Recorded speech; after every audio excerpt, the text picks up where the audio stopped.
everybody we can get to, call a halt to this madness, and we don't want a monopoly of our food supply, and we don't want the small farmers being driven out of business. There's already too many of them. Okay, we've got another question coming up right now. Another question.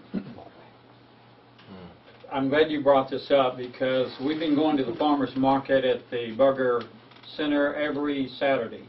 About 6 weeks ago, the feds showed up and tried to arrest somebody that was selling raw milk. Now, this upset a lot of people. I don't know if you realize that goat's milk, you can get a permit for it, but cow's milk, you cannot.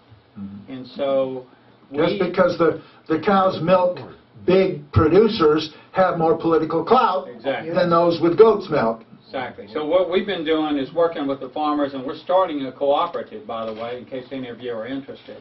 So there was this lady, well-to-do, from Westlake, Diamond up, cared about her purchases. So we said to her, this is what we've been doing. We said to her, look, you know, that's a beautiful squash. How long have you been coming here? Well, about 3 years. And I said, well, you may not be able to do that much longer. So we've drawn a lot of people in. It's like we watch the cat stalk the bird and return to apathy till someone close becomes the bird. So what can we do? I think we can find something that affects the people that we're talking to. Yeah, good idea. And by the way, if any of you have any ideas for how we can help defeat some of these things, whether it's the Real ID Act or the Same Thing for Animals or Monsanto's monopoly, email me your ideas, and you know, we'll distribute them to folks. We'll if you have any ideas for our website after you read the issues, something you disagree with or new information or something that needs updating, email me. I read them. Oh, one more. I'm sorry. I really do appreciate it. When I saw you on Alex Jones today, I said I hopped in my car and flew down here. Okay. What I wanted to ask you was, when are we going to teach? I mean, when are the third world countries going to learn how to? Every time they start learning how to fish, that's when we deprive them and take their natural resources. Yeah. And that is a big problem in the economic hitmen that we have out there. Yeah. And that continues and continues. And to me, that's eugenics. I mean, there's no reason why anyone in this world should be starving right now. Yeah. And I just wondered, what do you feel about that? Well, you know, there are a lot of folks out there working on, you know, world hunger and so forth. You know, we do our little thing. We've adopted a number of kids overseas, so these little programs, you send them money every month and whatnot. But right now, I feel that if we let the United States of America go down the tubes as a constitutional republic, that the chances for the world coming out of the poverty and hunger and bad health and lack of clean water and all the rest of that, which is in large measure because of our multinational corporations interfering in those countries. If we let our country go down the tubes, there's not much help for the rest of the world. To save the world, we first have to save the United States of America.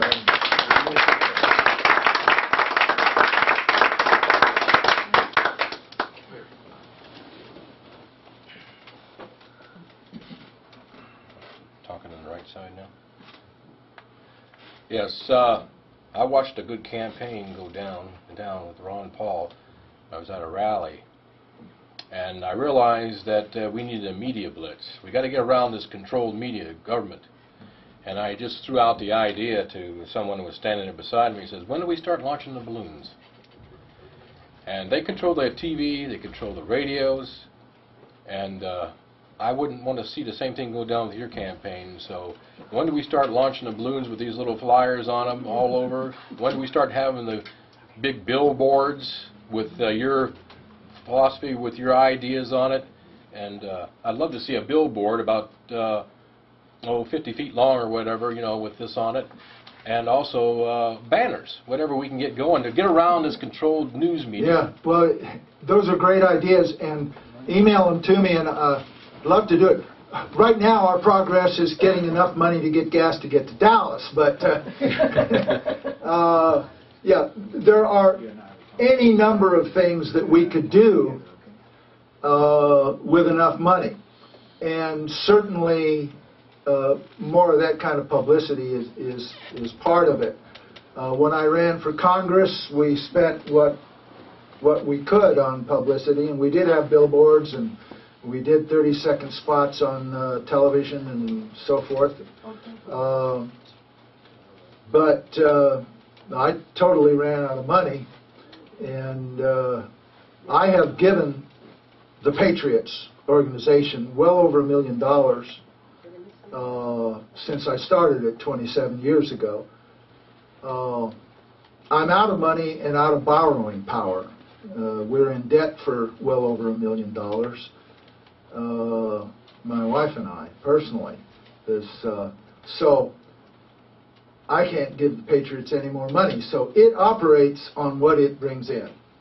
And but certainly, every once in a while, we get somebody that says, here's something, and I'm going to pay for an ad in the paper, or I'm going to pay to do this or that. And when we get those kind of benefactors, boy, we take advantage of it and try and get the word out there. There's no question that we have to do that. So far, I have been depending mainly on the pebble in the pond thing. I drop my pebble in the pond, and you guys have to do likewise, and together we can make some waves. This is not something that I can accomplish on my own. And, even if somebody gave us $1 million,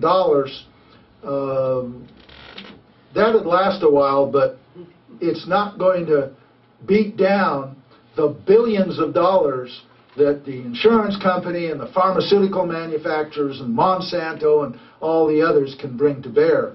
So we have to depend on the fact that there are thousands of times more of us than there are of them.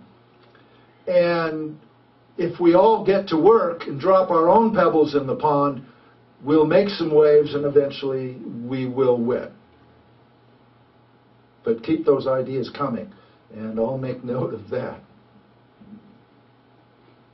Your timing is good. Not anymore. In the back? The mic around here? Where's the mic? Yeah. I'm not sure if you addressed this already, but you speak on chemtrails, and we don't hear much coverage on what's Yeah, going on. I haven't mentioned chemtrails, and it's because, as an old fighter pilot, I'm looking up there all the time, and I'm watching the skies, and for the last several years I've been looking for chemtrails. And I haven't seen anything in the sky that, to me, didn't look like natural contrails caused by differences in the atmosphere and airliners or jet aircraft or whatever. I know that there are a lot of people who say, hey, this is obvious, and we have seen chemtrails. We know about chemtrails, and they're different, and we have proof.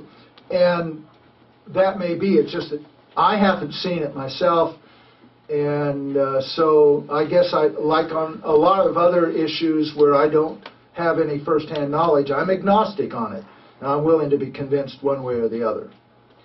A little bit of follow-up on what the man back here was saying before. Of course, there are corporations and businesses that are, and international banking concerns that are involved with setting up loans to different entities, governments, and then taking them over that way by destroying the economy so they can foreclose on the accounts. But also, I just wanted to mention, I think probably a lot of people here know, and there's plenty of books that mention it, organizations like the Parallel Commission, their basic mission statement is to stop countries from being able to third world countries from being able to benefit from their own infrastructure.